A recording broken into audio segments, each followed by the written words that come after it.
All right, welcome back, everyone. Thank you for being part of this international symposium on cooperative identity and energizing the cooperative brand. We want to say a huge thank you to all of you for being here, and for those of you who are managing the time zones and getting up early and staying up late with us. We really appreciate you. I'm Erin Hancock. I head up education with the International Center for Co-op Management. We're in the business school at St. Mary's University, Nova Scotia, Canada. I want to do a recap for anyone who's was here earlier and for anyone who's new, just to get you up to speed. We do have translation for this event, so I know our folks from Co-ops and Mutuals Canada have just added that to the chat. Please do find the link for you so we don't leave anyone behind. You have the ability throughout to add your comments and questions to the chat, and we hope you do. Also, if you have links or ideas or anything that you feel like the rest of the audience would like to see, please feel free. This is a community space. We want this to be a space for connection as well. If you want people to know where you're from, your organization, your country, you can rename yourself in Zoom so we can see that. And we're going to use the same link all week, same Zoom link. So one registration for these 3 days. We kick off again tomorrow and have a full day, and again on Thursday. Please attend any and all that you wish to. We will record things, and we may have a publication coming out of this event as well. In the morning of each day, I'll give a little bit of a more in-depth overview of the symposium, the goals, and the themes. But if you're looking for those, they exist within our program, which I'll drop into the chat in a moment, and also on the website too. So I do want to say a big thank you to our partners in this event, to Co-op and to the Northwest Co-op Development Center for being part of things and for financially supporting the event, and also to Co-ops and Mutuals Canada, who are providing support for this event, as well as providing the translation services.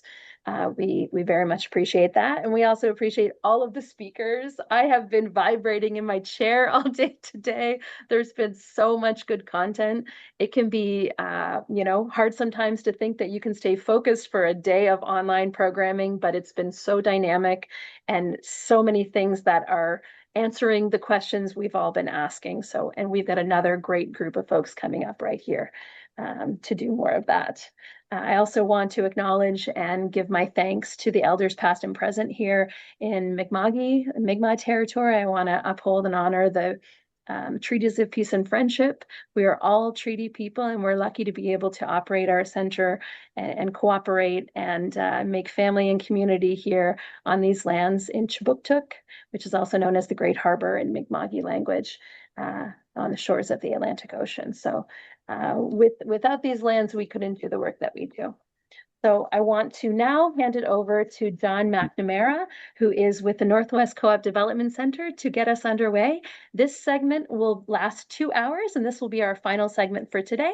And then tomorrow morning, we're going to kick off again at 9 a.m. Atlantic, 8 a.m. Eastern. Please do click on the Find My Time Zone here under each session so that you know when to attend, and we've got breaks scheduled between all of them as well. So over to you, John. Thank you so much. Wonderful. Thank you, Erin, and welcome everyone. I'm really looking forward to this session. We have 3 presentations and a fourth that will be done in sort of an interview format. So we have some really great presenters. We'll be introducing them as we go. I think our idea is to each presentation of the first 3 will be about 20 minutes. The third one will be 30 minutes. We'll have some time for some brief highlights or questions in between, but really want to save most of the questions for the end. And so we will have about 20 minutes or so at the end to do more general discussion for all the presenters. But if there is sort of a burning question or clarification you need, please feel free to put it in the chat, and we'll catch it before moving to the next presenter. I think that's most of it. I think Erin's going to be helping with the back-end tech side. I'm really looking forward to this. I'm John McNamara, Co-Executive Director of the Northwest Co-op Development Center. I've also spent a couple decades at Union Cab where I was in charge of marketing. So this is a really exciting symposium for me. It's something I really love and enjoy, and I'm looking forward to seeing what our presenters have to offer. So kicking off today will be Luis Camilo. Luis is an industrial engineer and PhD candidate at the Global Development Institute, University of Manchester. He works on cooperatives, sustainability, and organizational development. He has over 10 years experience in branding, marketing, and communication, and more than 5 years working with co-ops as a consultant in Chile. So Luis, take it away. Thank you, John. I'll share my screen. Okay. So good morning, good afternoon, and good evening, depending where you are. It's a pleasure to be here. Thank you very much for the opportunity. And I would like to share with you some of the things that I'm doing with my research, but also the things that we are doing in practice with our cooperative that is called Impactia, that we are working in Chile too, and to look to branding and identity from an organizational practice perspective. So when we work with branding, usually we need to understand what is the organization, mission, vision, all the identity focus. But sometimes with cooperatives, we find some issues and maybe we can feel a little as our friend here. Spider-Man, sometimes he is struggling in some places, and in this scene we can see that he is trying with all his strength to put cooperatives and the identity together, but sometimes looks like it's something quite difficult to do. And this is because when we talk about identity and when we try to know about identity in a cooperative, the first thing that comes to our minds is the cooperative values and principles, but also we need to understand that in cooperatives also we have the group culture itself, that it can be different, it can be the same, it can be special, We have also the society culture, maybe the different country, sometimes even different regions inside of a country has different cultures, way to think, way to do things. And also our own culture has differences. And probably you know that some families do things in some way, other families another way. And probably when you have your partner and then you are going to celebrate Christmas, you realize that not all families celebrate Christmas in the same way. Well, the same happened with cooperatives and people that come together. We realize that they have different ideas of values, principles, and everything. So thinking about that, we realize that there is a problem. And one of the main problems can be, are really cooperatives aligned in practice with their values and principles, are therefore with their own identity? They are really understand who they are. And to understand this and give answer to these questions, I did my research in Chile. I did some research in cooperative website, some in-depth qualitative surveys, some structured interviews, expert consultations in Chile, and also the last two specific in my region, Los Lagos, and try to understand what is the reason that sometimes the identity of the cooperative is not quite really the same that they say it is, and in practice is quite different. So one of the main results that we have is there is principally a misunderstanding of cooperation and community. When they think about cooperation, sometimes they think about that the cooperative do things for them, but not that they cooperate with each other. And also other things that we find is that when I was doing the interviews and talking with people, I asked, do you think that your cooperative has any positive influence in your community, for example? And they say yes. But then when you ask them, what is that positive impact? They talk about things that the cooperative do for them. So we realize that sometimes people don't feel that they are part of the cooperative. They think that the cooperative are just an institution where they belong, but they receive things from them, but they are not the cooperative itself. So there's a dichotomy between what their own identity is and also what they understand of it. There is a detachment from the big picture of the model, so they don't quite understand what cooperative is. And one of the main reasons of this is there is no values alignment since the constitution of the cooperative.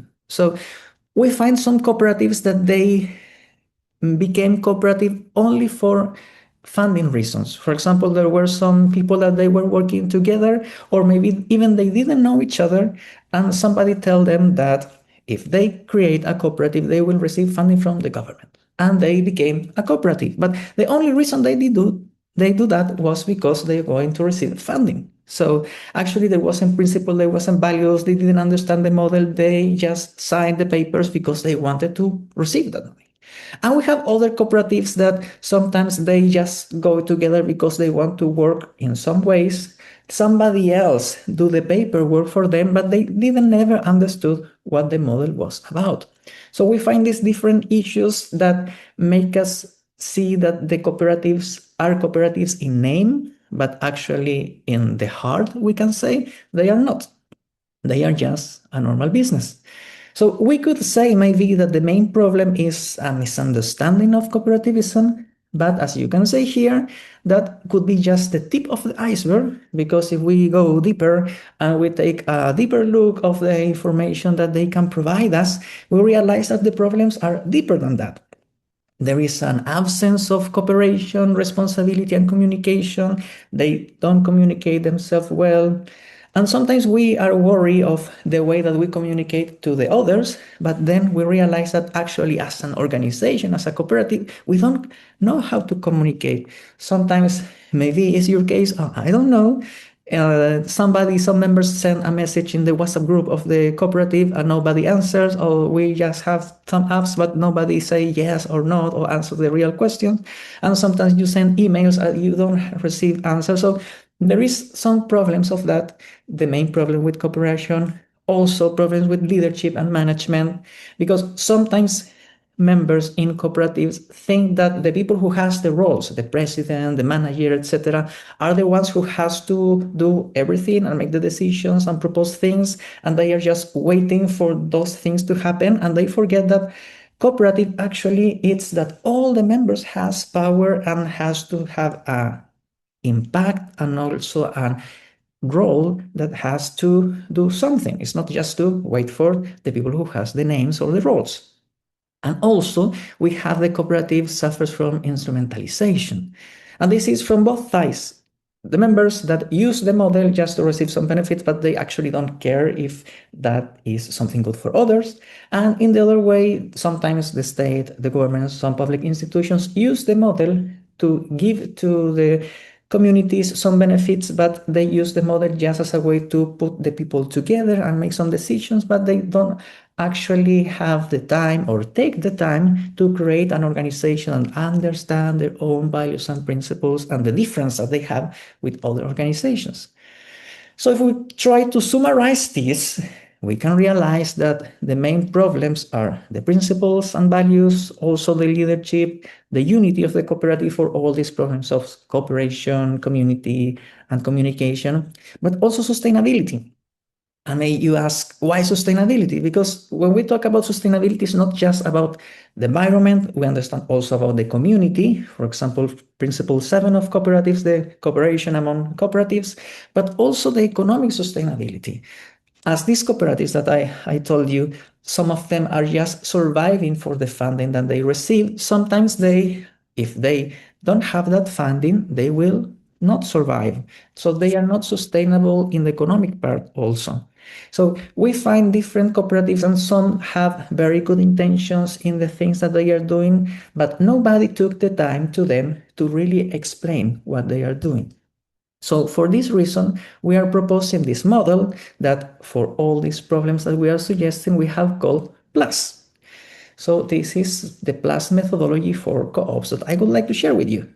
So what is this? Is 4 stages that we work with cooperatives, and we are trying to test and see if through these stages that we are working with them, we can help them to reevaluate the work that they do, but also to understand the model, understand their own values, understand why they are doing the things they are doing. Maybe in the beginning, when they start as a cooperative, they didn't think about it, so now they can rest a little, relax, and breathe, and take the moment to think about it. Stop and then continue with the work that they are doing. So they can first be sure that the basics of all the things that they are doing are aligned.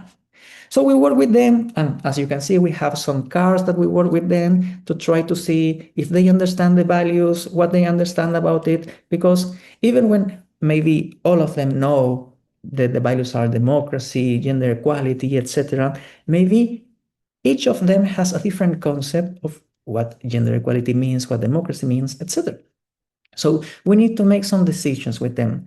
And after that, we just don't say, okay, maybe we need to be more democratic. Okay, very good. No, we make commitments and we think and try to see who is going to do it, how we are going to do it, when we are going to do it. So try to be as concrete as possible with them to help them to build again this identity that maybe in some time was lost or maybe was never built from them. After that, we talk about leadership with them and we take 2 workshops with them to try to understand leadership, but from another perspective. As I was saying, cooperatives need a different kind of leadership with cooperation in these minds. In other businesses, we see that we have the managers, and the managers sometimes make all the decisions and do everything, and the workers just wait for the orders to come. But in cooperatives, we understand that the leadership and the way that things has to work is that everybody is important, everybody makes decisions, everybody have something important to put into the table. So for this reason, we use this ontological perspective of leadership, and we propose that cooperatives should embrace this perspective that is, leadership is the realization of a future that wasn't going to happen anyway. What does this mean? Leadership is these small steps, these small actions, things that we can do or say even that will make that something happen. And in cooperative, we can see this every day. Some things that can make a difference in the things that we are doing. And these are based in 3 principles that are integrity, responsibility, and authenticity. That if we work on that, that will help us to create our own identity as a cooperative. Integrity, understand that the say that I say I will do it. The responsibility being that I'm responsible for the things that I say and do, and authenticity, the things that I say, I really believe it. So this is more deep, but in short, we can say it in some ways. And then we work through unity. And for that, we have created the welcome framework that to help cooperatives to navigate through the identity crisis and then to rebuild it. And we have created the welcome passport. And with this welcome passport, we invite cooperatives to go from an imaginary journey. And each word of the welcome framework means a different places that we are visiting to make different decisions. So at the end, we can assess how the cooperative is working in unity, in cooperation, and communication. So for example, first, we have the questions, the what, the why, the when, the who. What is our purpose? Why we do the things that we are doing? Why we create the cooperative in the first place? The motivations that we have now are the same motivations that we had before. Maybe the motivations that I have are the same motivations that has the other members, and it's sometimes really needed to talk about these things because sometimes we are just running and running, doing the things that we have to do, selling this, marketing this, and try to survive as a cooperative, and we don't stop to think about some important things. Then we do the evaluation of unity. We do some assessment with them so they can see if they are working in unity actually or not. And then we see some learning gaps because one of the important things of the identity of the cooperative is to know each other and also know themselves. And for that reason, also, it is important to understand maybe there are some things that I'm lacking. Maybe there are some skills that I need so I can be a better member. So maybe we can be a better cooperative. So in that moment, we make a reflection and try to see what are the skills that the members need, and also in summary, what are the skills that the cooperative needs. So in that way, we can grow up and make decisions about that. It's not to say just, I need some training about finances, but also to say, okay, when I will start, who is going to help, when I'm going to do it, how I'm going to do it, and what are the next steps. Also, we work with communication, make some decisions, try to see what are going to do the steps that we are going to follow to communicate between us and also with the public. Try to understand what are the opportunities that we have so we can make decisions thinking about them. And maybe one of the most important is measuring the development. So all the decisions that we did before, try to put it in metrics, that when we are going to do it, and also when should we start, and have this in paper or in some places that the cooperative can see it and try to be also always thinking about these commitments that they are doing. So as we say, the words are taken for the win. So in this case, it's necessary to put it in paper in some way. And the empowerment at the end of this journey, they sign a symbolic paper when they say that they are going to work through all these stages and then make some better decisions. And finally, in the last intervention, we work through sustainability and we try to work with them in the different aspects of sustainability so they can understand better that sustainability is not just to be green, because this was one of the main problems that also we found when we were doing the interviews and also the surveys with people, that cooperatives sometimes feel that sustainability is just to be green, and for that reason it's a burden for them. And when they are talk about sustainability, they think, oh no, it's another thing that we have to do.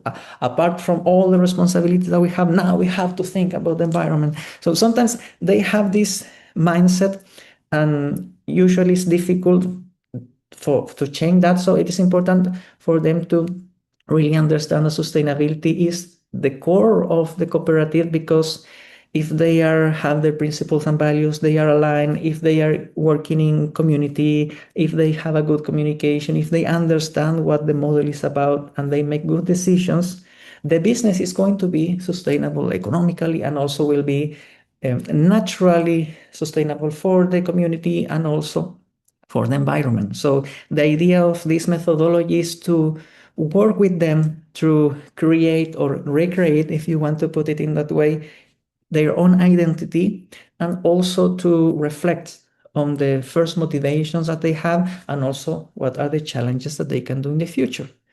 So what we can do with that, as a consequence of this methodology that I have created, we developed a cooperative, a worker cooperative that is called Impactia, and we have been working with some cooperatives to test this methodology, and we have received the funding from the University of Manchester to do some tests of that, and we have here some pictures. For example, we have this cooperative Manos del Sur, that is a cooperative that work with different kind of textile materials, and you can see that they are working with the cars and they are making decisions.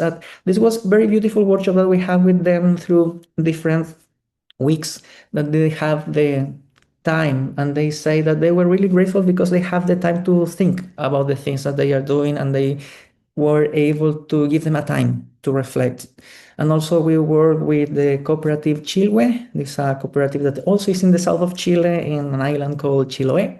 And they also go through these stages, and they realize that there were different things that they need to change and improve. And through the different commitment that they were doing, they realized that some things weren't difficult to do, but the problem was that they never talk about it. So the idea of these methodologies give you the time to reflect, make decisions, and then continue with your work, but now you have a clear goal in your mind. And finally, we have this pre-associative group that is not a cooperative yet, maybe it's going to be one. And we are working already in the methodology because we believe that if a group work before to become a cooperative with all the principles and values, leadership, is more possible that they are going to be a very good cooperative because they will start with a good step. So as a closure, I just would say that before we think about how to present our identity to the public, our clients, our stakeholders, first we should work to ensure that the identity that we say we embrace is fully embedded within ourselves. So thank you very much.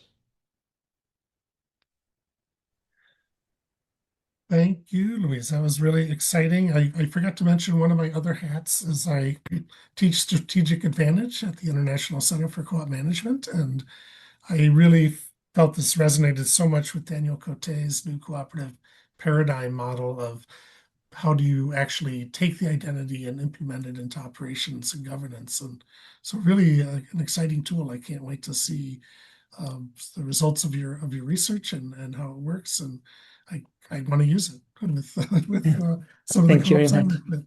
Are there any other quick sort of clarifying questions or things that are top of mind? Otherwise, we'll move on to our next presentation.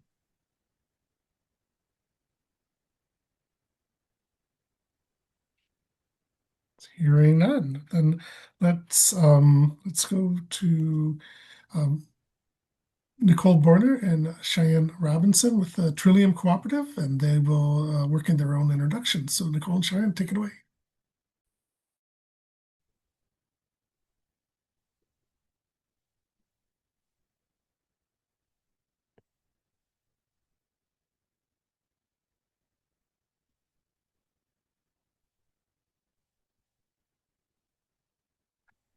Can you all hear?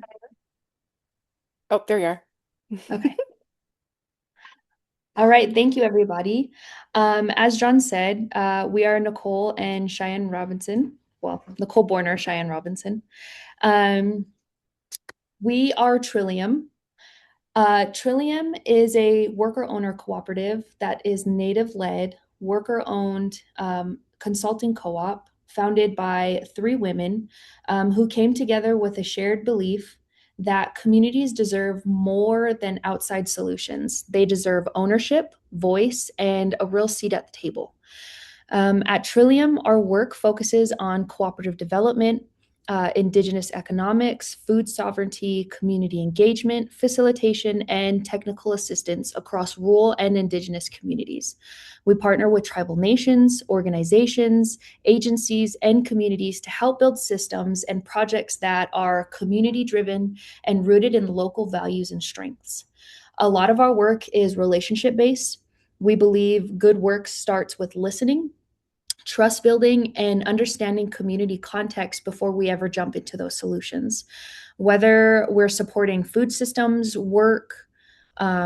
workforce initiatives, cooperative development, or community planning, our goal is always the same: helping communities build things they actually own, shape, and sustain for themselves. So with that, I'll pass it to Nicole. Thanks, Cheyenne. Hi, everyone. I'm excited to visit with you guys about our story of cooperative culture and identity at Trillium. First, I want to say we're grateful to the organizers and sponsors of this event and to everyone who has taken the time to join us today. For us, the cooperative model is old medicine, which has been reimagined and repackaged into a new structure. Before forming Trillium Cooperative, because we're pretty newly formed, we experienced a major economic and professional transition in our previous work. Federal funding was unstable, and there was shifting organizational priorities that we didn't align with, and it kind of forced us to reflect on the work we wanted to continue to do it, but more importantly, how we wanted to do that work. So for us, the cooperative values and principles were never just educational tools to go out and to teach to people and to communities. In our conversations with each other, Davey and Cheyenne and I were all cooperative developers. And as we were creating our technical assistance and our educational programming, we always thought the principles and values were something much older and were rooted in human cooperation, reciprocity, and the kinds of respectful relationships that communities relied upon before we created these modern economic structures. And change, like losing a job, is pretty scary, but the three of us had built pretty strong relationships with each other, and we knew we really wanted to support each other and that we really respected each other as well. And we also knew that we wanted to continue this work. We wanted to be able to help communities solve these tough systemic and economic issues through the cooperative model and through respect. So we asked ourselves the question, if we really believe the cooperative model is a way for communities to meet their economic, cultural, social needs and aspirations, then why wouldn't we form a worker-owned cooperative that demonstrated our belief in a very authentic way? Because one of the lessons we had learned before forming Trillium is that the cooperative identity becomes credible when there's alignment in your organization, and people can really feel if it's performative or if it's real. The alignment between your structure, how ownership, leadership, and decision making is organized, the alignment of your culture, how people are valued, respected, and listened to, the alignment of practice, how those values show up in your everyday interactions with each other and with others. People can feel that. They can feel when an organization is operating from a genuine alignment, and they can also feel when those values exist only in language or in your branding or mission statement. So the way we listen to each other becomes the way we listen to communities. The way we share responsibility becomes the way we build partnerships. The way we practice respect internally becomes the way trust is built externally. We feel that is how cooperatives can align the cooperative culture with the cooperative identity. So before I move on to the next part of this conversation, I'm just going to ask you to reflect upon a couple questions. You can drop those reflections into the chat if you would like to. So think about how, as you think about your own organization, what parts of your story are shaping how you show up today? And is your organizational structure in alignment with your practice?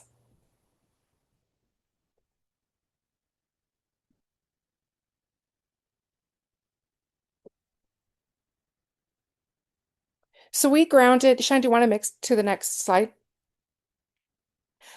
We grounded our cooperative identity along with our logo and branding in the symbolism of the Trillium flower, the landscapes we grew up in. We all come from rural and indigenous communities that are frontier in nature with the big expansive landscapes that Montana is known for, the big skies and the dramatic mountain ranges. And us three women all felt that our environment and our experiences have really shaped how we think, and it's shaped how we relate to community, but it also shapes how we imagine possibility.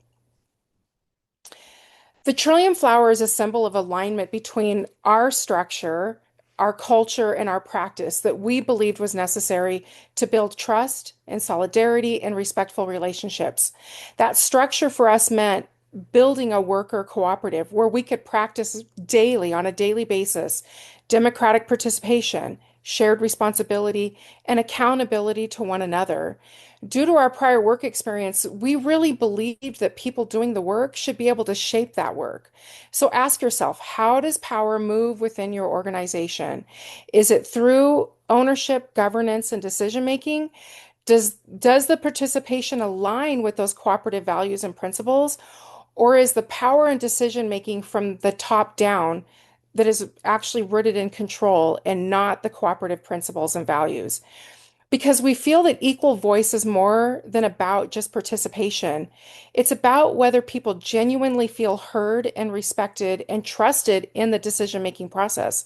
So democratic participation means creating space and respecting lived experiences and knowledge. So we find when we work with groups, we really see that equal voice is about helping people find their voice and about participating in their future rather than than us going into their communities and telling them what they need to do. People can really feel the difference between being informed and consulted and truly being included. And we feel like communities can as well. And that ties to that cultural respect piece of it. So at Trillium, we realized early on one of the reasons we were able to build strong relationships with each other was not only because we respected each other's lived experiences and each other's cultures, but we were also willing to remain curious and listen and to learn from each other. And for us, cultural respect is not passive. It's a very active practice of listening first and of openness and of reciprocity. So that cultural respect is about building relationships that are based on respect. It's not a concept. It's a daily practice. And it's with each other first in our own organization because we feel like it starts at home. And that ties into our shared success. So how we practice solidarity within our work, that shared success reflects how organizations distribute opportunity and responsibility and knowledge and the workload and the recognition and the economic benefit. So for us, cooperation meant moving away from those extractive models where power and value was concentrated in just a few individuals, because we felt like when people experience fairness internally in their own organization, they are more capable of going out and building that trust externally in the communities that they're working in. And the culture is not what's written on our website or in anybody's strategic plan or your mission statement. Culture is where cooperative identity actually becomes visible. So we believe culture is how people actually experience your organization in everyday interactions because of the culture you created within your organization. The people work with you are going to experience your organization's culture no matter what your mission statement is, and no matter what your brand is. And then for us, the expression of all of that, of the alignment of culture and identity, that then becomes visible through our branding, through our storytelling, and through our visuals, and through our communication. So we really wanted our visuals and our messaging to reflect where we come from and how we view the future. Our brand is rooted in where we come from, not just geographically, but culturally and inspirationally. And the center of the flower for us is where that holds our values, that holds everything together. Our values of reciprocity to each other, the solidarity, responsibility, and that shared purpose. So for us, shared purpose as an organization is helping communities realize their own power, their own ability, and their own right to build systems that are rooted in dignity, belonging, culture, self-determination, and solidarity. So we were very intentional when we built Trillium about what our common aspirations were. We talked about it, we brainstormed, and we listened to each other.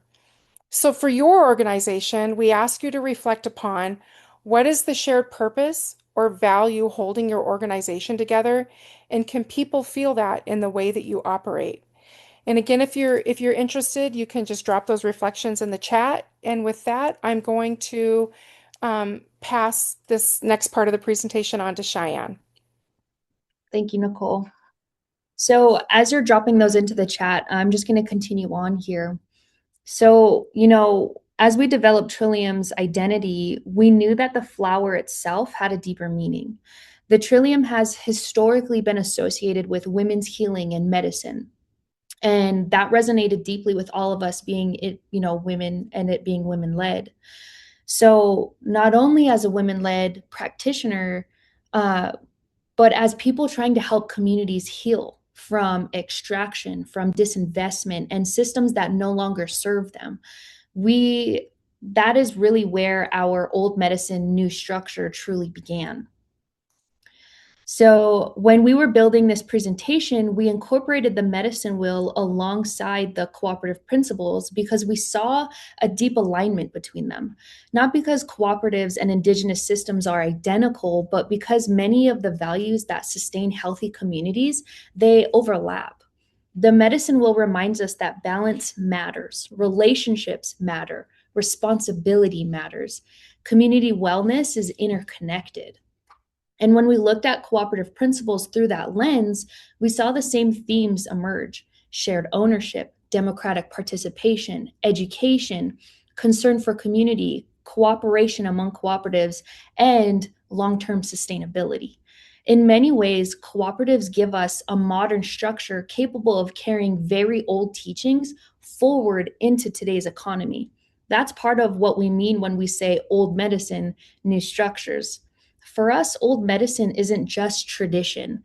It's a relationship-based work.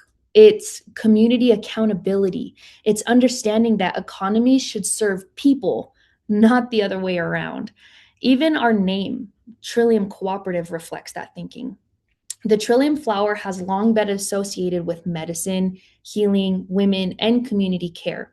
That symbolism became important to us because we wanted our work to reflect those same values, weaving together community, reciprocity, and collective growth. One of the strongest values connected in both Indigenous communities and cooperative systems is reciprocity. Reciprocity is more than simply an exchange of goods or services. It's an understanding that we have a responsibility to one another, that relationships should be mutual, not extractive, that when one person succeeds, there's an obligation to help strengthen the larger community as well. In many Indigenous communities, reciprocity has always been a part of everyday life. Families helping raising other children, communities gathering food together for themselves and for elders, people sharing horses, labor, knowledge, and resources during good times and difficult times.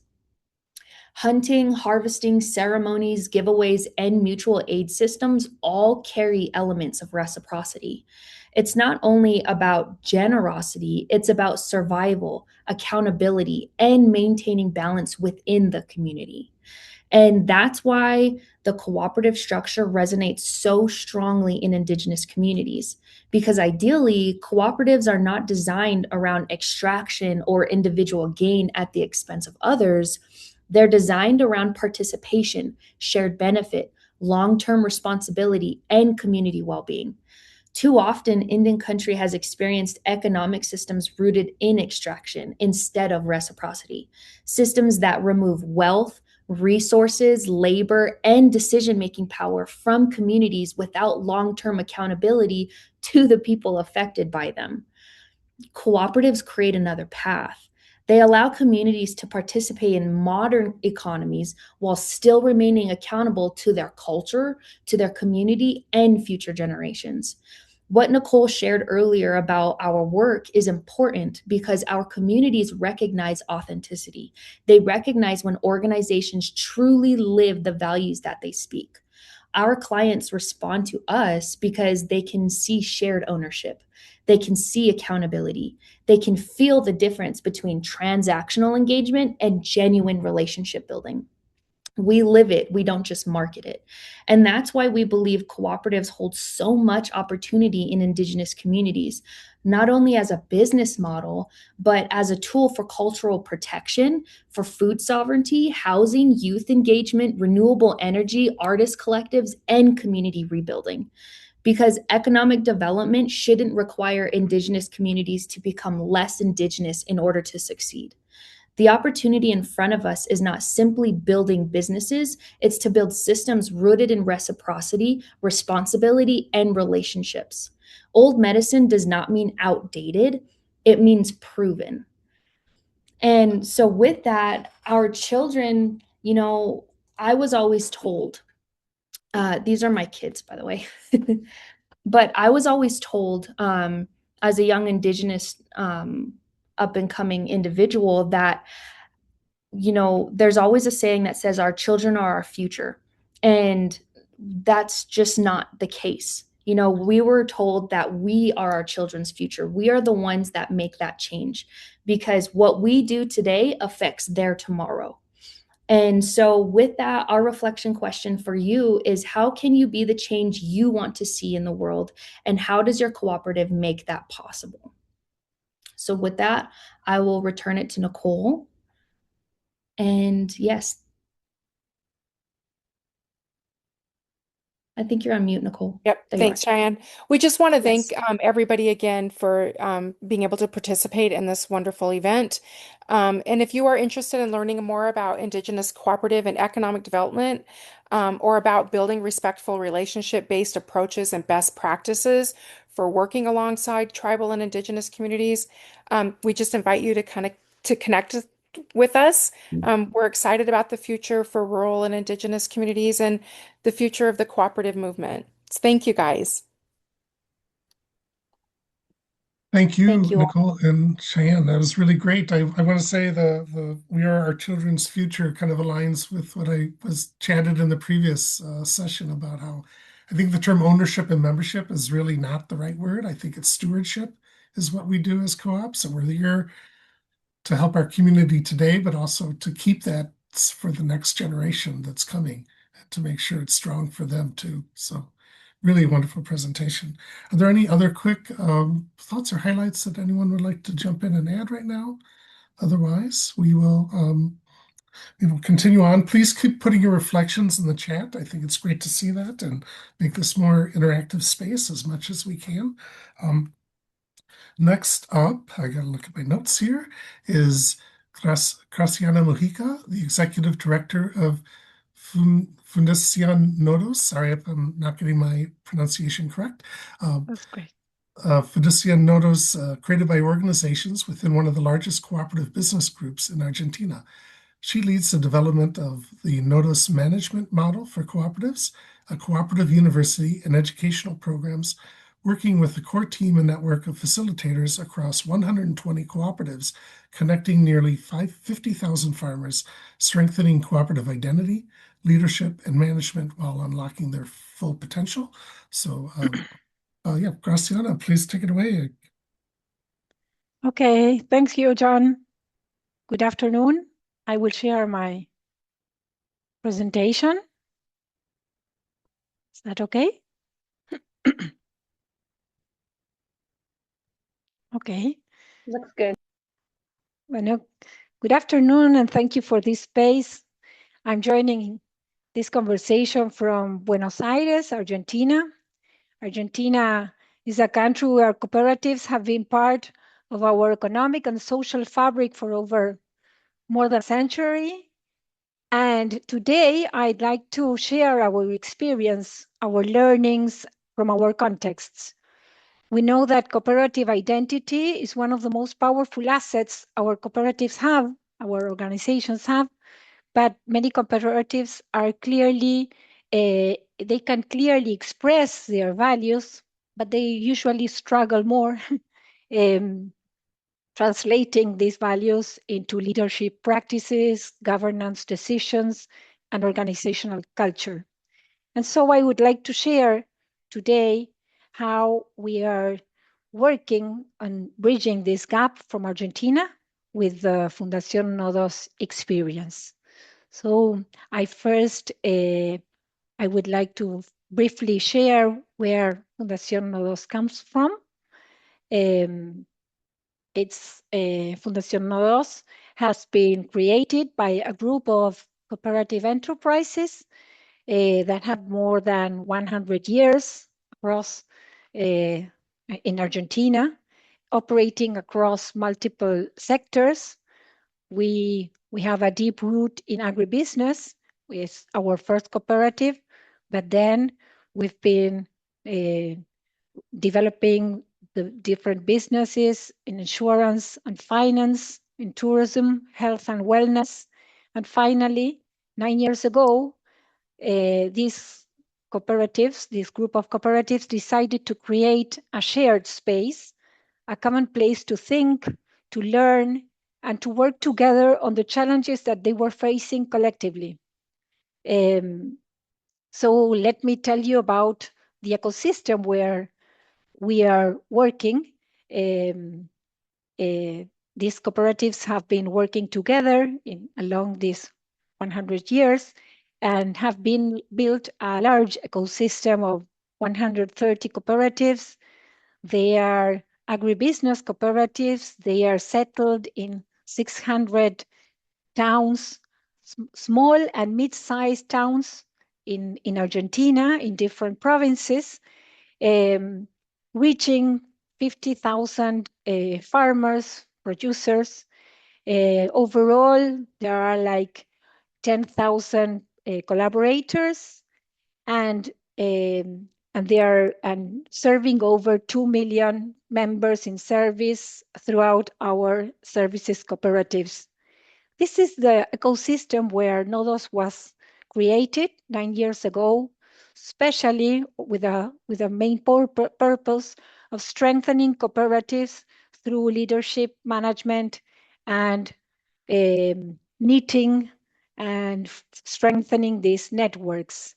And so the main reason why Nodos was created is working across this intersection in people, organizations, and community. We are building and strengthening capacities with people, with teams, throughout all this ecosystem. We are working and building a cooperative university. In organizations, we are improving management practices and we are strengthening organizational learnings and knowledge management and boosting potential and synergies. And we have co-created with the cooperatives a management cooperative model that it's like a stream and it's a reference for all of the activities we take, we do in NODOS Foundation. And the third area, it's the wider community, where we pursue cooperative education through a very robust educational program. We do it together with communities in the local area. I go further a little bit more further. What brings us to this conversation is that in these 9 years, we have some learnings in the terrain. And what we see is that values are very clear, are a very strong asset of cooperatives. They are very well known, they are shared, and they are part of the narrative of cooperatives. But yet they are not always seen, or they are not always visible in everyday decision making. So something we see again and again, it's a gap between what is said and what is actually done. And we can say that this is a gap, but also this is an opportunity to start building together with cooperatives and tackling this challenge. So this brings us to this question, this big question for us. We take this question to everyday activity in NODOS, that is, how can cooperative identity become a real driver of management and in daily decisions making? This can be an uncomfortable question, but we think that this is a good method to begin and to double click in what values are declared. So let me share you, we have a metaphor. We think of values as muscles. We think that we need to be training muscles to show up when it's necessary. And think management is training for these values. Leadership, governance is the way in which we'll train our muscles, our values, to show up when it's needed, when they are needed. And so this is an exercise, just an exercise.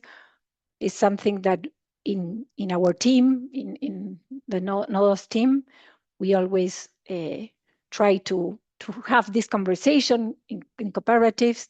When we say democracy, there's no doubt everybody will come with one person, one vote, participation. But we need to go deeper and to ask how cooperatives are helping or are open to more participation. Are new voices shaping cooperatives? How new generations are also shaping a new vision of cooperatives? The same in some other NDA of cooperativism, like cooperation. We know cooperatives always want to collaborate, but we've seen that today's challenges sometimes are changing the scenario. And for example, in our country, we have many cooperatives in different towns, but near each, they are very close together. Business has changed with digital commerce, and so there's the double click in collaboration. It's about what's need to be done for cooperatives to collaborate, for cooperatives to compete in a more competitive arena.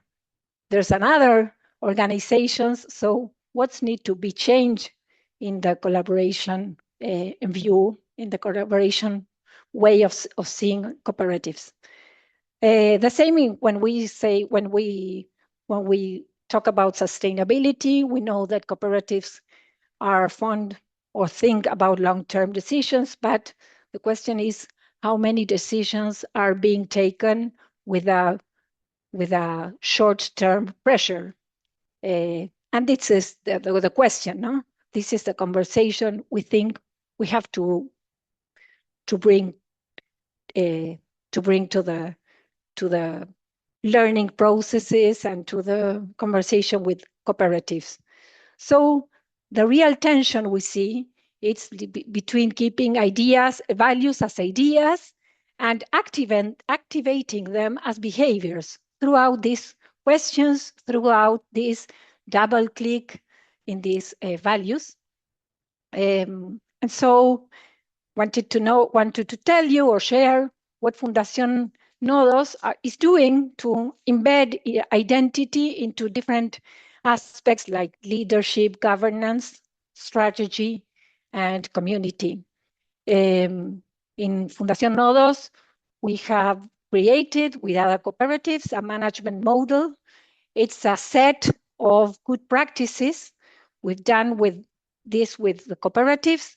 They can assess themselves and identify their improvement areas, and Fundación Nodos accompanies cooperatives and gives technical assistance to tackle these improvement areas. We have also created this cooperative university around 4 main issues: leadership, strategy, processes, governance, and also cooperative culture.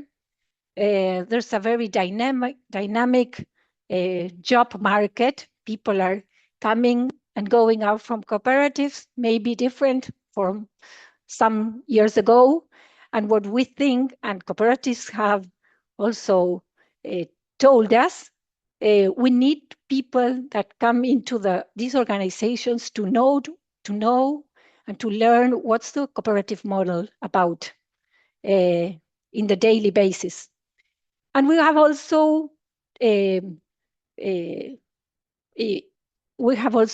developed lots of communities of practice within the cooperatives, because what we think we have to develop different platforms, different tools that makes us possible values to come into action into the management area.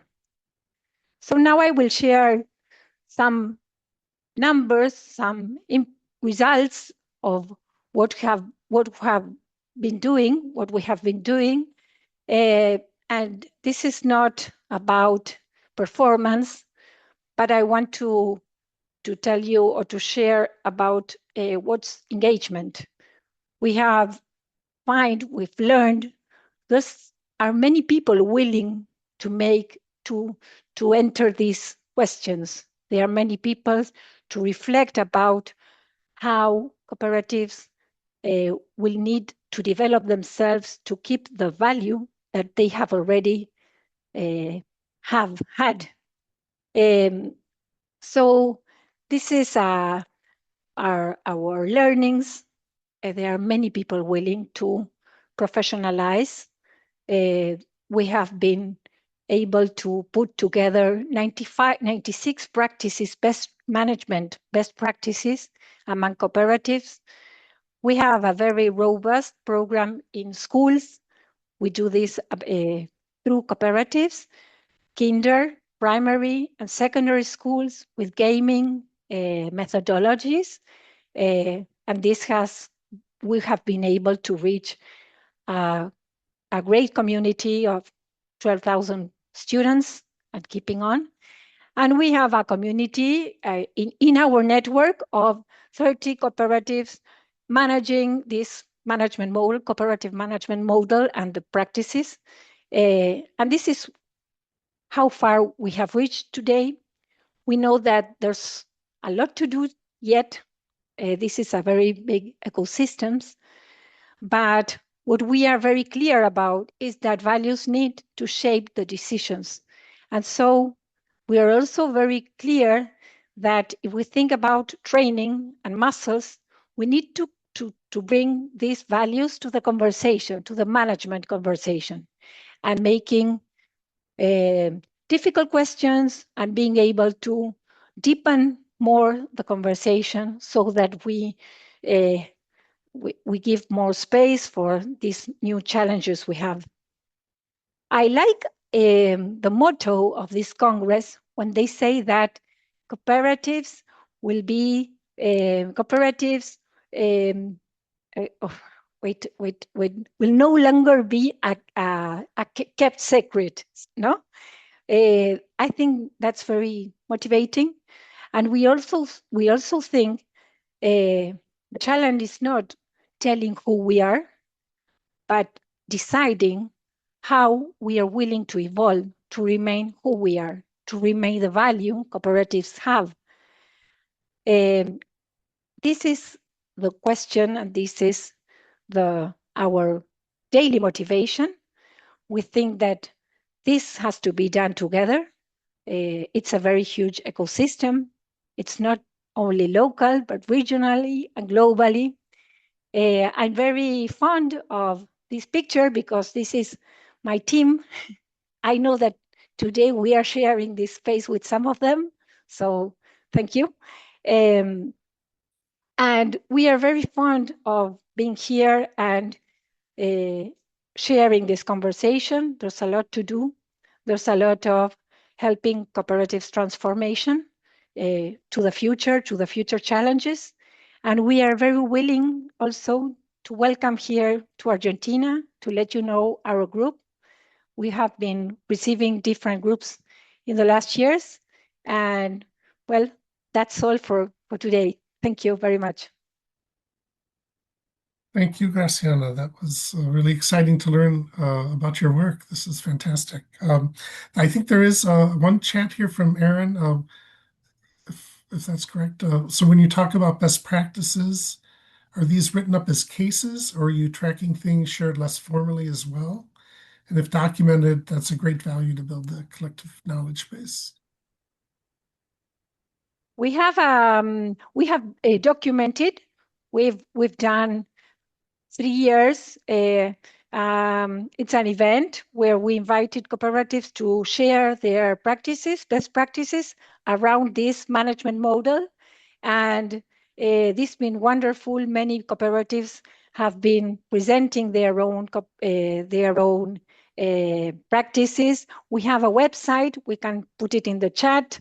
We have a website where every year we share all of these cooperative practices. There's a jury, and we know it's not like winners, but maybe they identify which are the practices that are more relevant for this time, for what is needed in the cooperative model. And we've done this during 3 years, the last 3 years. This has been very motivating and a very good strategy to put together what cooperatives are doing in a very extended area, because Argentina is also very extended. And so this has enabled us to know what cooperatives are doing, as well as we travel a lot with the team, and we have a lot of virtual activities, but also a lot of presence activities. Wonderful. Is that okay? I think so. Erin, did that answer your question? That's great. Thank you. Yeah, wonderful. And one of the things that came up for me when, especially about tying decisions to identity, is at my old co-op union CAB of Madison, there was an effort to put a fiscal note on new policies, but the board also said, if we're going to have a fiscal note, we should also have a social note. How does the policy engage with our values and the co-op identity to make sure that we're not just making a financial decision, but we're also making a value-based decision in policies. So I think there's a lot of ways to really work that in, and really exciting to hear about your program, and I can't wait to dive more into it. Okay, for our final presentation, we have Christy Lamb and Ali Damu, and I'm going to turn it over to them because they have worked their own introduction into their work. So please take it away. Thank you so much, John. Hey, Ali. Hi, everyone. So a little bit of a change of pace from presentation mode. Ali and I are going to be chatting for the last 30 minutes. And I'm quite excited to be able to have a little bit of like an inside look based off of some of the questions people were asking earlier of like, what is the best practice? Like, how is someone doing it? Because today I'm going to be spotlighting Ali and Big Duck as a worker co-op on the ground and kind of exploring some of those questions that have been raised already. So it's kind of like perfect timing. I'll introduce myself. My name is Chrissy Lam. I use they and she pronouns. I'm originally from Hong Kong, but now I'm calling in from Queens, New York City. I am a senior cooperative consultant at the ICA group. And so for folks that haven't heard of us, we are the oldest US-based nonprofit dedicating to advancing worker cooperatives across the country. I'm really proud of our history as an architect of the movement in the US, especially. We were first inspired by Mondragon in the 70s, and we authored the ICA model bylaws that many cooperatives in the US still use today. We also helped develop and pass the first worker co-op statute in Massachusetts, which then became the blueprint for the same statute in 13 more states. And we also helped develop the first legal framework for the use of employee ownership trusts in the US based off of the UK model. So just shouting out this history of like kind of forebears that came before me. We are also a founding member of it's a long acronym, sorry, the Worker Cooperative Business Development Initiative in New York City, which is funded by New York City Small Business Services and the City Council, and we provide free technical assistance to any business that wants to become a worker cooperative. And so I know that folks are coming in from all over the place, so I apologize that we can't do this internationally, but if anybody knows someone in New York City, send us their contact information. I say all that because while ICA we have an industry focus to building worker cooperatives. We really believe that in order to build scale, we are focusing in on several industries, in particular the care economy, so home care, child care, and also alternative staffing. But actually of late, in the last couple of years, we've noticed particular success of the model with communications and creative agencies who are often already working democratically in like small to medium-sized teams, and have kind of already been informally practicing democratic governance. And then they realize, actually, I want to give this like a legal backing, right? And so that's when I reached out to Ali and the folks at Big Duck, who I see helped in their worker buyout in 2021. So Ali Damyu, who uses she, her pronouns, is Director of Service Development and also a worker owner at Big Duck. And Big Duck is a wonderful, wonderful example of a particularly mission-aligned worker cooperative, and are perhaps some of the best people to ask about thinking about cooperative culture and identity and branding in their work building brands and campaigns for nonprofits. So Ali herself brings nearly 20 years of nonprofit experience with particular expertise in research, training, facilitation, and brand and comms strategy. And she is also serving as secretary on the board of directors for Big Duck. So I'm excited to tap into both hats of worker owner and board member. And ICA checks in with, our past conversion clients periodically, and we normally have these conversations like behind closed doors, not intentionally. So this feels like a unique opportunity to kind of open the door up and be like, hey, let's just have this conversation in front of 68 other people. So yeah, I'm just gonna check in with Ali since I haven't seen her today. What's one word that summarizes how you're doing right now? Thanks. Nice to be with you. How am I feeling? A little warm because I'm in the Hudson Valley and it's about 90 degrees. I'm about an hour and a half north of New York City. Warm, but I'm really energized to be here with you today. Thanks, Ali. I'm also quite warm. I have a really big window, and today it's not helping me because I'm really warm. Okay, cool. So I'll kick us off with the first question that I wanted to ask Ali, kind of around this reflection point, right? So I think it's been almost, if not more than 5 years since Big Duck converted, and since you designed the co-op together as a group. What have you or the organization learned about living democracy and cooperation in your day-to-day? Yes. Okay. So nice to be here. And thank you for the introduction and a little bit of an introduction to Big Duck. So it has been almost 5 years since we officially became a co-op. Big Duck is now a worker-owned co-op, but it was founded 30 years ago. We're actually celebrating our 30-year anniversary as a company in the mid-90s, and we were founded as a communications firm for nonprofits at a time when the internet was really just kind of coming of age and before social media. So as you can imagine, the work and the services that we've offered have changed dramatically over the last 30 years. But it was founded by one person who had the vision of this company.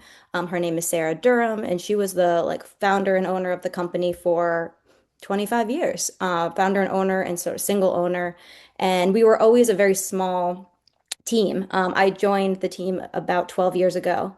Absolutely. I joined the team. Thank you.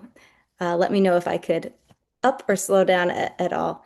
I joined the team about 12 years ago, and very much went into a communications firm that was, had a lot of great values, but was owned and managed and run and everything by one person. There was some leadership, but really it was the small firm that was, dictated by the ideas and the values of the founder.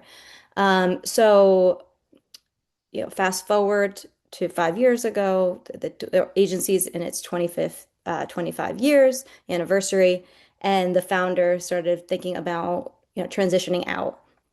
And none of us actually on the team at the time. I had a little bit of experience and exposure to worker-owned cooperatives through some graduate school work that I did, but it was a really new concept. But the values of worker ownership were really resonant with us. We had started, practicing in sort of more informal ways, more democratic decision making, but it certainly was not embedded into our culture, and it was not backed up by any kind of infrastructural legal governance.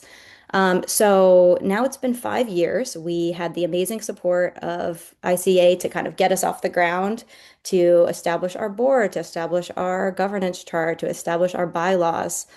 So it is incredible that we are 5 years in. So coming from a place where we are at Big Duck as a communications firm that works with nonprofits, a lot of different issue areas. Our team is graphic designers, copywriters, researchers, strategists, and account managers. All of this was new. So one of the things that I've learned a lot over the last 5 years is around the importance in practicing democracy related to ongoing education. There was an initial period of time where we were all transitioning in, but since then, in the last 5 years, people have left and people have come. After 1 year at being at Big Duck, people do have the opportunity of electing to become a worker owner after a 1 year grace period and a buy-in.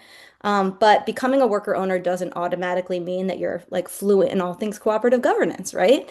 And that's not a one-time effort. It's an ongoing practice. And so where does that learning and ongoing practice come from? We need structures in place to make sure that people are fluent, people are able to be engaged in these democratic structures, and they understand what's going on.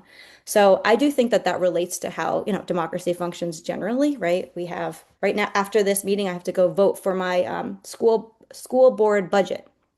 And I just had to learn, whoa, I didn't even realize I could vote for my public school board budget, right? All these small aspects of running a democracy. And there's just so much learning and information that's needed. We need to do that at our own company, whether that is related to understanding financial statements.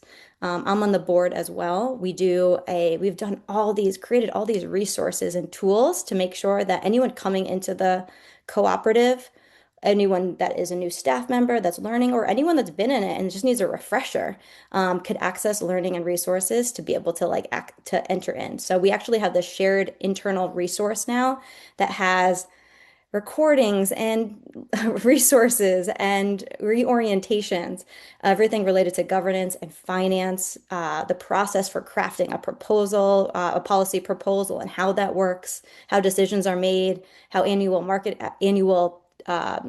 business plans and the budget is passed. So that is a muscle. And sometimes it feels like we need to almost a refresher, like let's talk again about how profits are reallocated or distributed. What does that process look like again? But it is an ongoing journey of this learning. So that's number one. And then the other thing I would shine a light on as a learning after these 5 years is related to creating a culture where there's respectful conflict and building a practice around disagreement. Being that we were owned and managed for 25 years by one person who did celebrate diverse opinions and perspectives, but it wasn't necessarily baked in. Our culture was more about embracing collaboration than it was about embracing constructive and respectful conflict. I think in a lot of workplaces, disagreement signals dysfunction, or it can be shut down really quick, especially if it's something is single owned. But we've really needed to, I think, reframe that and to actually see disagreement as like living democracy and to equip and empower people to actually be in spaces where they can, disagree with folks that maybe they're in a leadership position. We still have some forms of hierarchy, but I'll talk about this a little later, how we distribute the power in our cooperative through mechanisms like the board. But we've actually done training around conflict. So we brought in this amazing co-op facilitation firm called Guiding Threads Collective. And they did some dedicated learning with us all about, how do you embrace conflict? What does conflict mean to us? How do we navigate through conflict and disagreement and actually not necessarily shy away from having disagreement? Because in a healthy cooperative and a healthy democracy, we need to have different opinions and we need to be able to bring ourselves into whether it's a policy proposal or a new plan or a new decision about benefits. We have to all be able to kind of take the information, challenge it so that it becomes better. And that's when real democracy is happening, right? So we actually developed some conflict norms collectively with the help of this facilitation firm that we worked with. And I'll read a couple things from that norm. Our conflict norms say that we assume good faith, trusting that colleagues are doing their best with the information they have and working toward our shared goals, even when we see things differently. We listen to understand, not just to respond, genuinely taking in perspectives that differ from our own before reacting. And we account for how identity, role, and power shape these dynamics, recognizing that healthy conflict doesn't feel the same for everyone in the room, and that some people have had to work much harder than others to feel safe disagreeing. So there's this sort of like anchoring into understanding of power and positionality too, into our understanding of conflict. So that is an ongoing learning and something that we are actively working on. But I think that has been such a rich source of like deepening our culture in the last couple of years in particular. I love to hear that, Ali, like a overt focus on conflict and not making that a negative word at all. John and Tom just left a comment about how like conflict and finances and financial literacy are two huge areas. And those are the two areas that I deliver the most training on, which is like essentially how to disagree. And then also like internal capital accounts, like such different things, but relevant to every co-op. And I love how Big Duck has made these topics accessible in the way that you need them to be accessible to your other worker owners. Like I love that you have your own database. And I'm sure it helps you kind of like in life in general, like your school board meeting later, if there's some discussion, like I feel like Ali is prepared to navigate disagreement there, probably. Maybe. And kind of like thinking outward, another thing I wanted to ask about in terms of thinking about like Big Duck's positionality and like communicating your cooperativeness outward. So yeah, as folks that normally help other people do that and communicate their values, how does the organization approach communicating your own cooperative identity? Yeah. So I think there's probably a lot more we could do here, to be honest.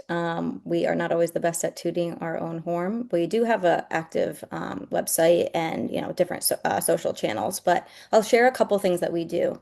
So one is, I think ever since becoming a worker-owned co-op 5 years ago, we actually did start leading with being a worker-owned co-op in all of our messaging and marketing to our current and prospective clients. So it is actually the first thing that we say. We have like an elevator pitch and messaging that we use.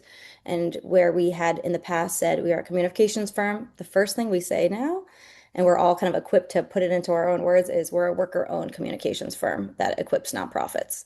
So we lead with it with everything.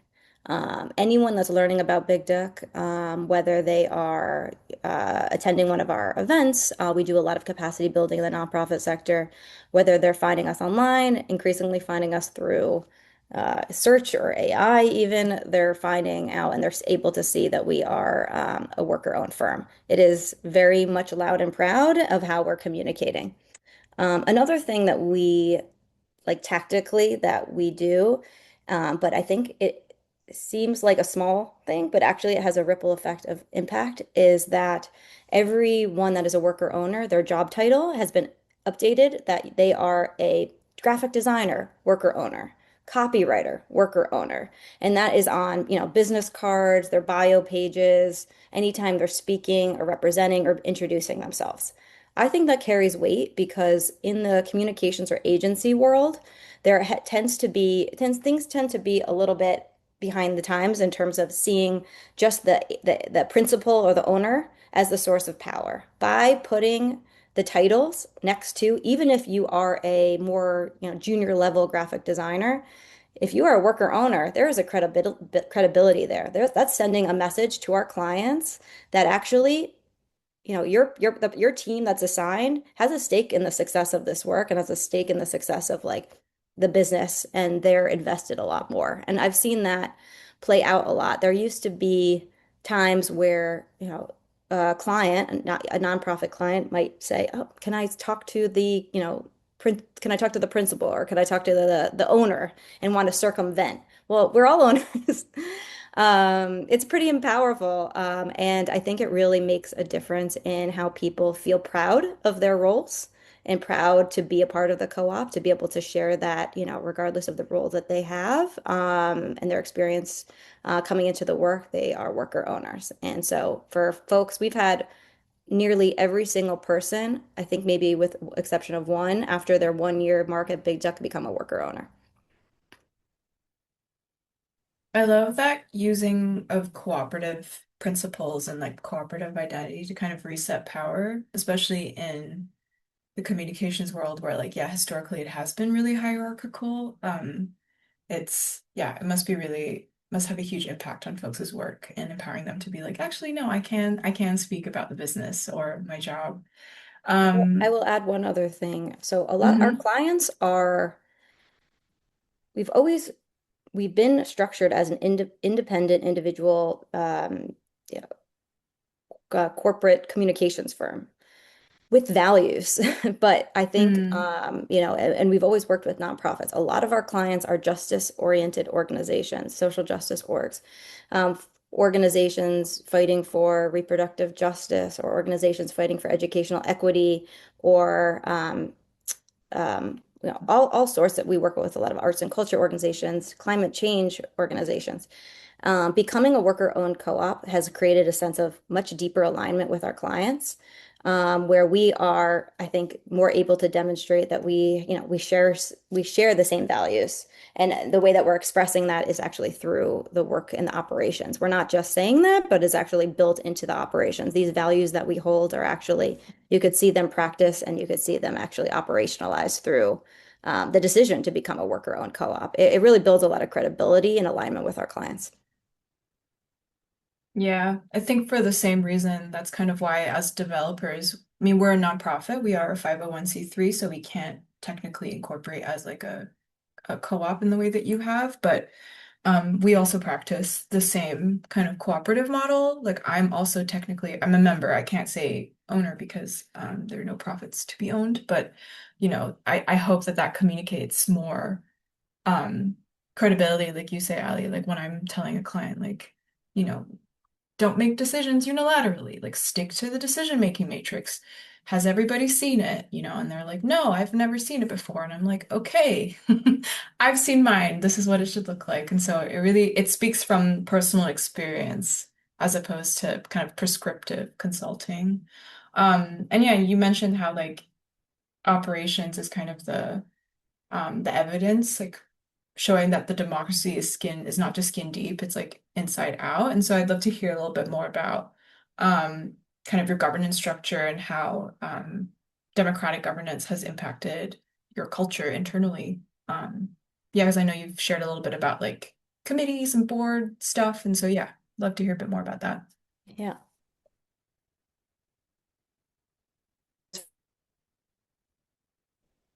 Oh, I think we just So lost we you, have Ellie. worker owners. We have a board of directors that I think it's 5 of us. Oh, you're back. Oop, Yeah, you're can you hear back. me?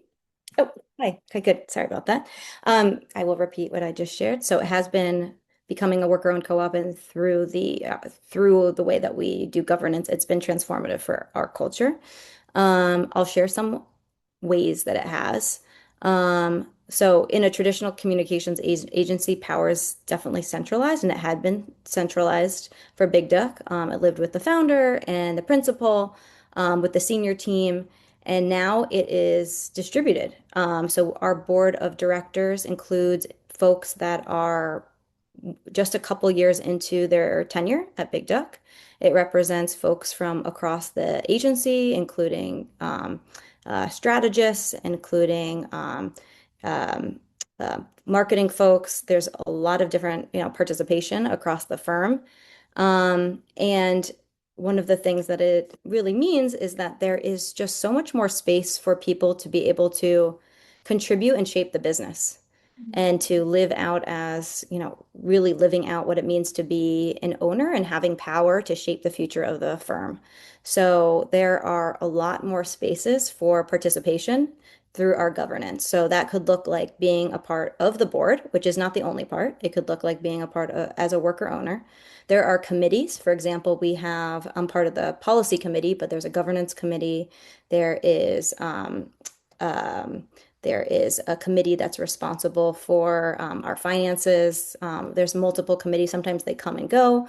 There are opportunities to shape policies. So any worker owner can actually come up with an idea and actually steward an idea forward. We've had a number of wins over the last couple of years. For example, on one Friday a month, we close as a rest day, a collective rest day, and that idea was driven by our worker owners. So there is a real sense of power that you can actually, and proof now that ideas from worker owners can actually lead to real results that make a positive impact and to create more meaningful employment and to create better jobs.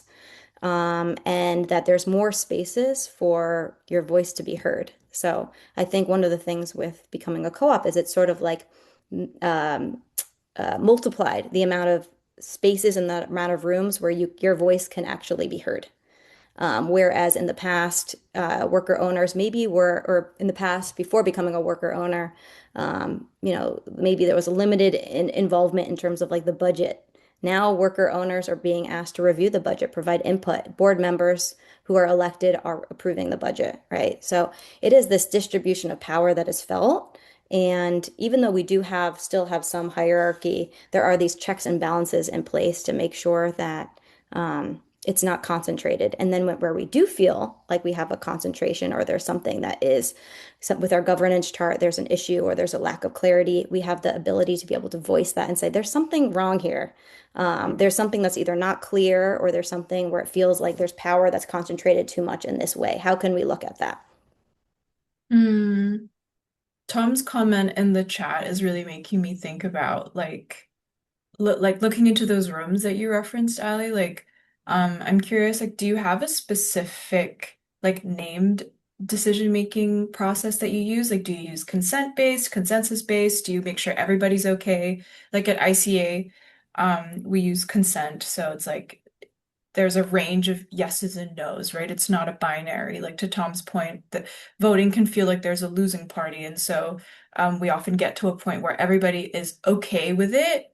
It's in our comfort zone, but there are things we would change or there are things we prefer. So yeah, I'm curious what the decision-making actual like process looks like.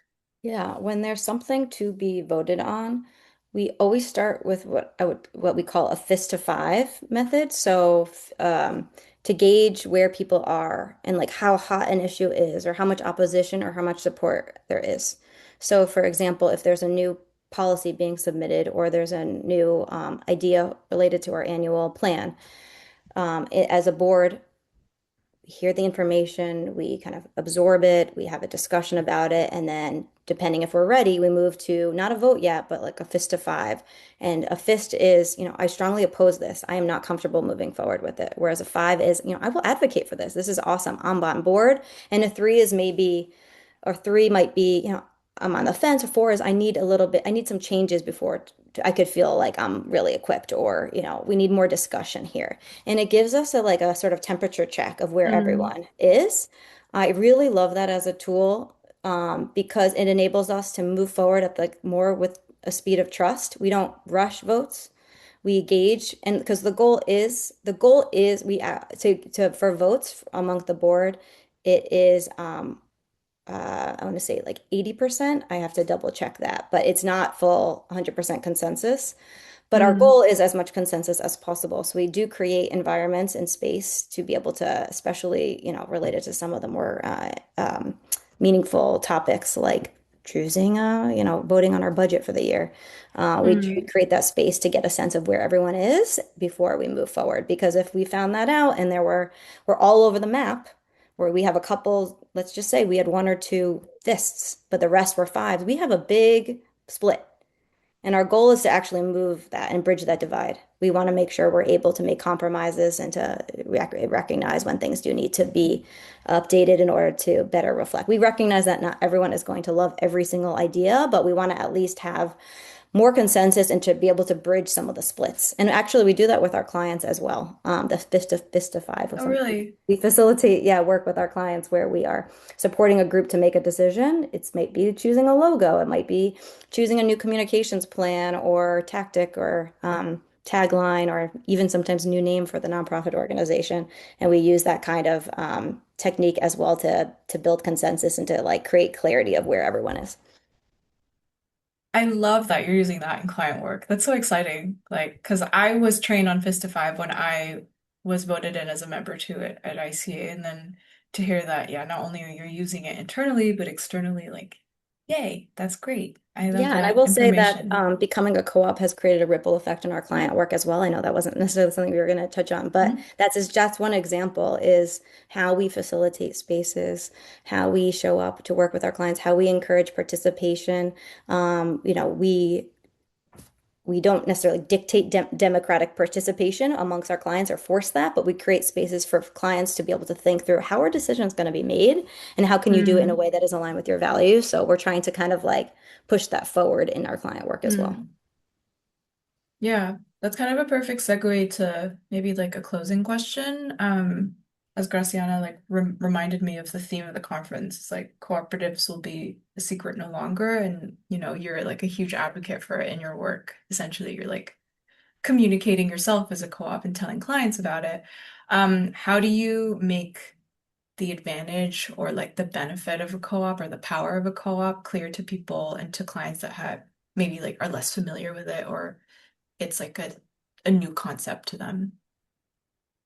Wow, I think sometimes just naming it and saying it and and encouraging people to learn more about it is the first place to start, and not hiding it, not making it, at least for our own communications, not as a secret, not something you have to search for, but again, leading with it.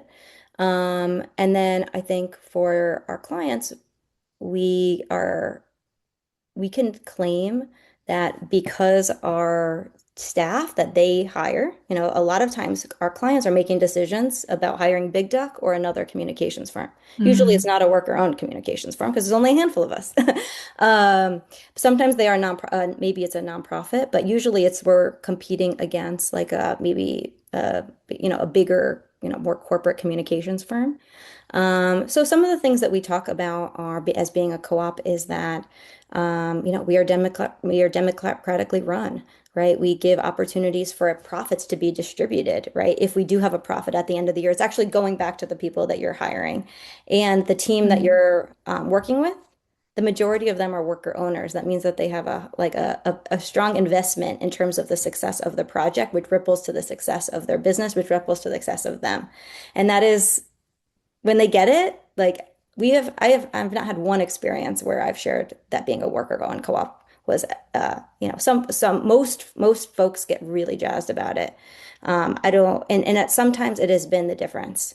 It has certainly been the difference for staff in joining and hiring, but certainly as well for clients as well. They get really interested. And again, like what I shared before, is we work with a lot of organizations fighting economic injustice, nonprofits, 501(c)(3s, fighting all sorts of different inequalities and trying to make the world a better place. And so there is a lot of more alignment that our clients can see in choosing us, not just our capabilities, not just our skills, not just the results they have, but the experience of working with us, the values that we have, like what we're going to bring as people to the work and how we're going to collaborate and partner with our clients. I think that comes more clearly through when they start to learn what does it mean to be a co-op and how that works. And some of our clients want to dig into it more and ask us a lot of follow-up questions. And some say, it's not, they're working for their nonprofit, but they're interested in things like governance or democratic decision making in a more, nonprofit setting.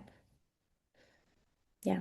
But Thank it's you so something that we're much, really Ellie. proud of and want to continue communicating about loudly and proudly. Yeah, and ICA are very proud of Big Duck and are very proud of, seeing y'all kind of grow as a co-op. And so just wanted to, shout out and showcase how awesome this organization is and how they've really put these values into practice. So thank you, Allie, and I'll pass it back to you, John. Thank you, Christy. Thanks everybody for listening. Yeah, wonderful. Thank you so much. This has been really a great set of presentations, and I really love the interview format. It's great learning about Big Duck as well. It's really exciting. I think maybe first we should open it up to everyone of the presenters, if you have questions to each other, and then maybe and then we can open it up to the general audience. So I don't know if anyone wants to start. If you have something that piqued your curiosity or resonated with you with one of the other presentations, just come off mute and do we have Louise too? Nothing. I don't have any questions, but I just kind of want to share something that I've always thought that was one of those really great benefits of cooperatives, and Allie touched on it in her conversation, was the cooperative, especially the worker-owned cooperative model, I think, provides an avenue for people to get more skills in their life. They learn how to participate in that democratic governance. They also have to learn the financials of their business, where you might not do that if you were siloed in other parts of the business that you worked in. And I just think that's kind of one of the unsung values of cooperatives. So I just kind of wanted to comment on that.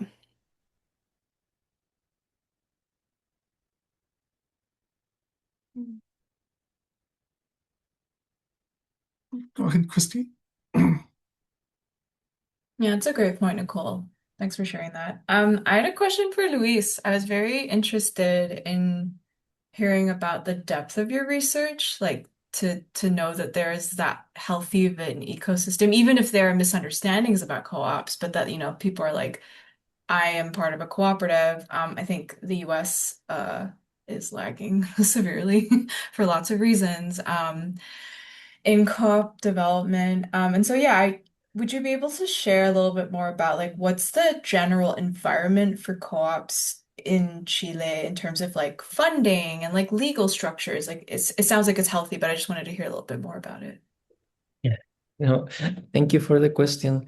Oh, I think we have a mixture of culture in cooperatives because also, as I say in the beginning, the culture itself of our country and our regions have shaped a little bit how cooperatives is perceived.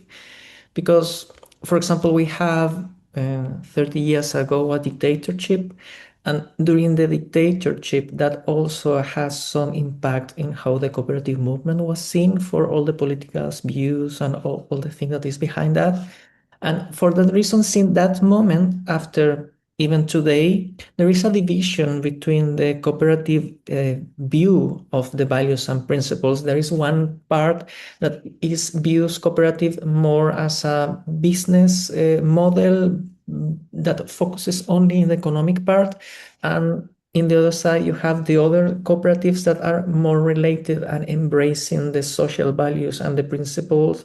And so we find a mixture of that. And for the same reason, you will find that for some cooperatives, it was out, for example, I was interviewing a cooperative that was really nice, but they told me that the members of the cooperative were ashamed to say that they were a cooperative for the prejudice that in some parts of the region will suffer for saying that they are cooperative. Because there is still in the mind of some people, when they think about cooperative, they think in a model that is for like poor people or for people that doesn't have education, or there is a second kind of second kind of business, but it's not like a real business.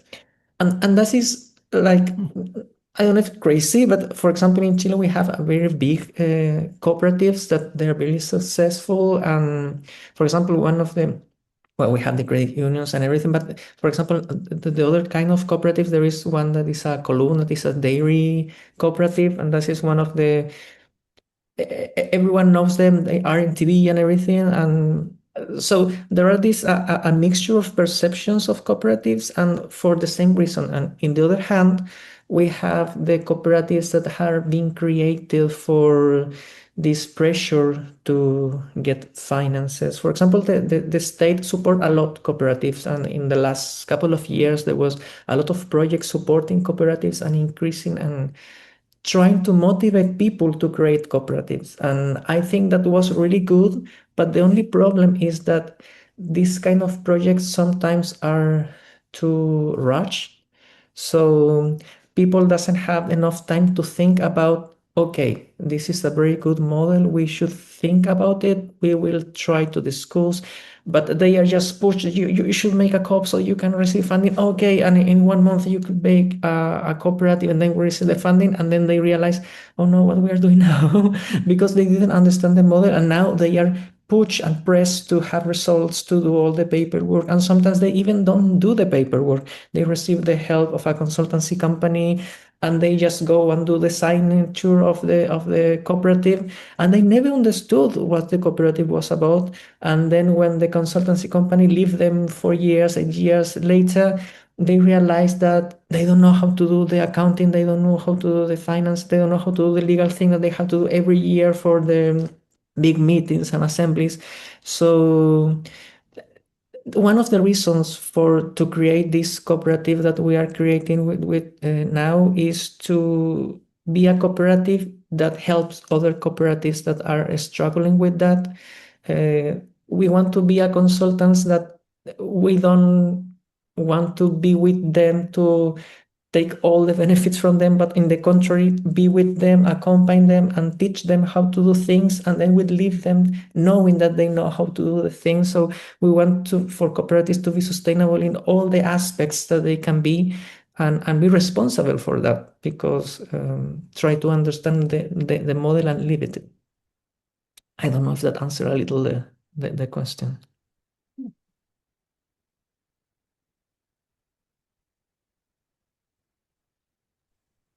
I have a question. Unless other ones have come up, John. Oh, no, go ahead. Yeah, Erin, I was just looking at your question. My question's for Ali. Oh, there's so many juicy things. I was taking notes as you were going, and I get so excited about these ways of organizing our work, because work, all the trends around work these days, really squeezing as much as we can out of people. A lot of burnout, a lot of people struggling, even when they're working darn hard to even be able to meet their basic human needs and whatnot. So thinking about how we can conceptualize and implement work that works better for people is delightful. So this one's a little bit on purpose challenging because it is something that that I hear. And so in Canada, worker co-ops are actually the fastest growing type of co-op, which is great, and partly because they are a smaller contingent of the cooperative sector already. But there are these amazing examples of super high functioning, complex organizations that deliver great value that are organized as worker co-ops. And I think what you're sharing about the work that you do sounds like, you know, that's the kind of organization that you folks are. And how when people hear that you are worker owners, that showcases to them a bit of an sort of further incentive that you want to deliver good value to them. That resonates with me. However, I think on the other side of things, and maybe this is people who are really more tending toward traditional models of business, who can't quite resonate with that and who think of worker co-ops as being scrappier or more complicated and not as organized, or there are these things that persist that we know are not true and certainly are not true across the board. But how do you deal with that when people don't see the worker ownership model as adding value, but rather see it as showing complexity or something that's unfamiliar that they don't immediately resonate with? I'm happy to say we haven't run into that, to be honest, because I think our client base is nonprofits, and like I was, trying to illustrate, like, organizations that do have these social missions that are driving their work. So there's this alignment built in. So we actually haven't experienced pushback or questions or critique like, oh, things are maybe going to move too slow, or there's going to be inefficiencies, or, some of those. It's possible that it has been in people's minds, but it actually, and I do part of my job, I do direct my main job. I mean, I'm a worker owner and I'm a board member, but I'm a direct consultant for our nonprofit clients, and also talk to a lot of organizations that are inquiring into Big Duck about whether they might want to have a project together. It hasn't come up. Yeah, I'm not sure what else to say on that. It's good news, maybe. It could, but I think it's really specific to the sector that we work in. Yeah. Yeah, we have a lot of, values aligned, even if they don't share, exactly the same, cooperative values that we have, there's a lot of overlap.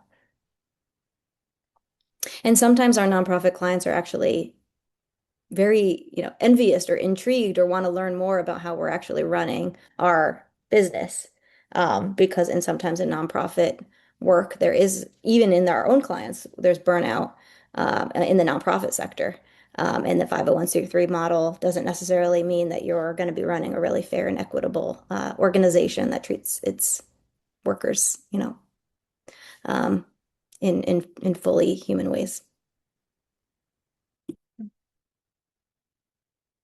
A question from Tom in the chat. Let me find it here. Oops, where'd it go? For Louise and Graciana, how much does cooperative culture cross borders between the countries in the region? Is there any sense of unifying identity, or do national cooperative movements have stronger internal cohesiveness? And either one could start. Whoever wants to start. Do you want me to go ahead? Yep, go ahead. Luis? Sure. Okay. I would say cooperative, there are lots of different ecosystem, very diverse. What was Luis telling resonates also in our country. There are different types of cooperatives, more social, more enterprise oriented or driven. Our ecosystem has developed a sense of enterprise, and our cooperatives have agribusiness cooperatives have been in our country very important to the development of the terrain of the different towns, have been very important. We have 100 years average, and most of the cooperatives are 70 years old in average. We are now, from this group, this is what I can tell you, wanting to widen our knowledge about other ecosystems, and this is why we We participate in the International Cooperative Association, in Cooperatives of America. We are doing these trips to Argentina and visiting others. We've also been at Mondragon. We are here also wanting to share more about the perspective about cooperatives. But I would say it's a very huge, there are very huge ecosystems of cooperatives. Maybe we should have more bridges with our in our region, and that's what we want to do with these trips and getting to know other cooperatives, other regions, and other types of cooperatives.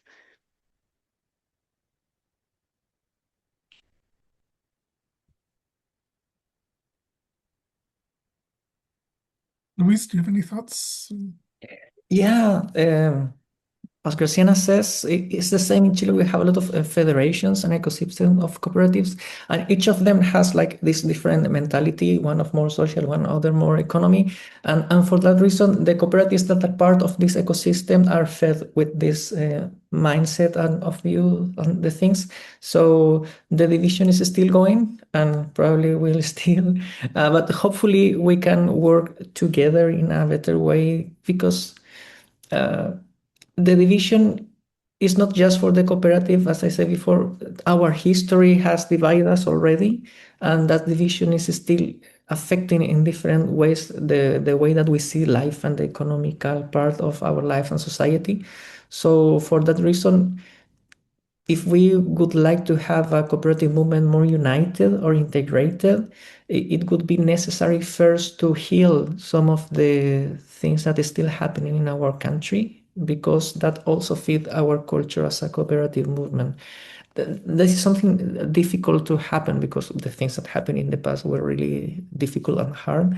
So, but hopefully with the willingness of the people and understanding that cooperatives are created to build a better world, as says the lemma of this year of the International Cooperatives, I think we have hope. So hopefully soon that will be a reality.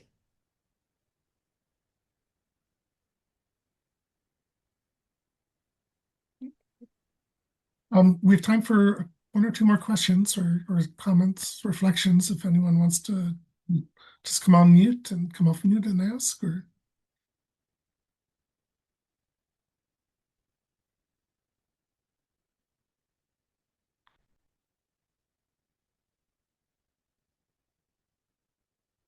Otherwise, we can end a little early. I'm still processing everything I took in. I imagine a lot of other people are as well.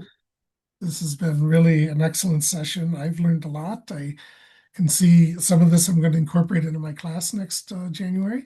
So that's really exciting. And I want to thank all of our presenters, Christy, Ali, Nicole, Cheyenne, Graciana, Louise, and of course, I'll turn it over to Aaron for more of the formal ending of the session. Hey, thank you, John. And I echo that. Thank you to everyone. This has been another, it just keeps getting better. Every session of today was so rich. And so, deeply appreciate what you've shared and the work that you do behind the scenes to get to these insights and ways of doing.